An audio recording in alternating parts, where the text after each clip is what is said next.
Hey, everybody. Hey, it's John Hope Bryant. So I'm excited to share this very short and powerful, hopefully you think it's powerful message about why smart people sometimes don't succeed and why sometimes mediocre people do. And it has a lot to do with how we talk to our kids. So some of you know my story. When I was growing up, my parents told me they loved me every single day. My mother told me that. My dad was a little uncomfortable talking about his emotions. In fact, it was later on where I could talk to him about love. I'd tell him I loved him because his generation didn't grow up talking about love. But my mother, for whatever reason, Juanita Smith, thank you so much, told me she loved me every single day. So I had many challenges growing up. I was socially awkward growing up and other things.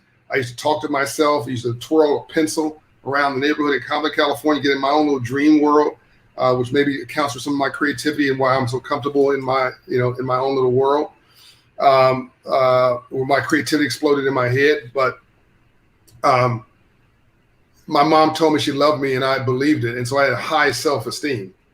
And if I don't like me, I'm not going to like you. If I don't feel good about me, I'm not going to feel good about you. If I don't love me, don't expect me to love you. If I don't respect me, don't expect me to respect you. And if I don't have a purpose in my life, I'll make your life a living hell. Hurt people, and whatever goes around comes around. So watch who you hang around. I was talking to a friend of our family. I don't want to name her name because I want to tell her business, but she was telling me that she's dealing with a girlfriend that was talking her down. Well, that girlfriend is not your girlfriend. That girlfriend is toxic. But if you just met her and she's talking you down, that has nothing to do with you. It has to do with her childhood. It has to do with the trauma in her life. Don't let her drama jump on you. I have another friend who's I'll just say he's Caucasian, Jewish, and he was telling me in the middle of one of our sessions, he actually works for me. We're having a video conference, and he was saying his 5-year-old son's running around the house. Daddy, what kind of business am I going to start? Daddy, what kind of business am I going to start? Daddy, I got to sell something. He's trying to figure out what he's going to sell at 5 years old. Imagine what this kid's being told every day by his parents. Now, it just so happens his dad is a financial, an accountant, a CPA, a finance leader, leads the finance department in one of my companies. I'm sure he's talking that spirit of you can do it and you be economically viable into his kids. That's where his kid got it. So if I say to you, you hang around 9 broke people, you'll be the 10th. The opposite is also true. So how do we talk to our kids in low wealth neighborhoods? We tend to talk down to them. I have a book coming out. You see it right there up for nothing on the sidebar there. Okay. And I want you to pick it up, pre-order it on all the platforms. It's available, Amazon, Barnes & Nobles, Borders, and iTunes, et cetera, et cetera, et cetera. But in the book, I tell a story of my friend Mike Maples. This is one of the key signals in the book. And basically, the short version is Mike was 15 years old, started a video game company. He was 13. When he was successful when he was 15, he told his dad, I'm going to sell this company to Disney, which is a huge aspiration. What would you say if your kid said to you, I'm going to sell, 15-year-old, let's sell my video game company to Disney? I think most parents would go, bravo, right? Bravo. What a great idea. Oh my God, this is incredible. If you had a 45-year-old that said, I'm going to sell my company to Disney, you'd be like, bravo.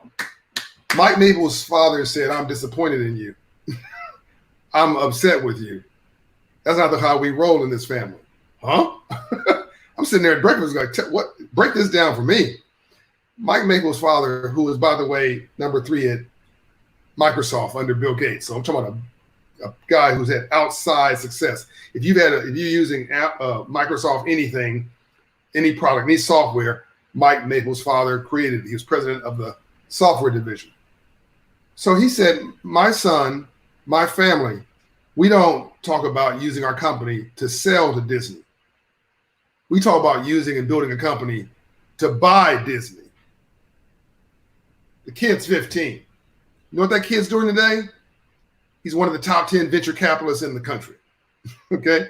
You don't think it's important how you talk to your kids and the culture in your family? There's a great example. So if you're telling your kid you're stupid, you'll never amount to anything, why are you going to that stupid after school program, whatever, then why are you surprised that they grow up to be knuckleheads or thugs or have low aspirations? Dr. Benjamin Mays was the mentor to Dr. King and said that the greatest sin is not failure, is low aim. What are we talking into our kids? You can be a screw up. You can screw up and not be a screw up. Hey, kid, you messed up today. I'm really disappointed in you, you future entrepreneur. Hey, kid, I'm really upset with you. You really screwed it up. And you're going to have to fix this, you future lawyer. Okay. You got to talk into your kid what you want. And because those kids grow up with those hurts and those heels, and they bring that stuff with them into their adulthood. And most adults are just children who never grew up and never healed. And so you can have high confidence and have low self-esteem. You hear me? You can have high confidence because you're competent about something. I detail this in the book, Up From Nothing. So make sure you pre-order it. You can have, I talk about a little bit of it in Love Leadership and How the Poor Save Capitalism and the memo, my last bestseller. And that's what we do all the time at Operation Hope, every day in our financial coaching sessions, talking people up, bringing out your better angels, reinforcing what you can do in your life versus what you can't do in your life. That the glass is half full, not half empty. Whether you believe you can or whether you believe you can't, you're absolutely right. All right. So again, what's your mental space? So I gave you an example of talking down to people and what that delivers. Or if you name your child stripper, don't be surprised if she ends up on a stripper pole. Or you name her, jewelry box or something. Don't expect if she doesn't end up working for IBM, because you've not taken her seriously and you've not encouraged her to take herself seriously. Her symbols are all wrong. I've got to go, so I'm going to end this broadcast, but I hope it's giving you something to think about. If you want me to continue this conversation, I will. I want to actually underscore this with a final story. Somebody I love a lot told me the story. Basically, they were in a town with no black people. They're the only black person. They were voted homecoming queen. Then they were voted in the same year. They were voted out or not accepted as in the cheerleading squad, even though the fellow cheerleaders thought they should be the cheerleading captain. I said, what happened? The kids voted for the homecoming queen and the adults voted for the cheerleading squad. The problems are not the kids, it's the adults. Watch how you live your life. Maybe the only Bible anybody else reads. Pass this on, share it, embed it, comment it, and let's reimagine who we want to be when we grow up, and who our children want to be is a reflection of who we are to them. Love and light, John Hope Bryant.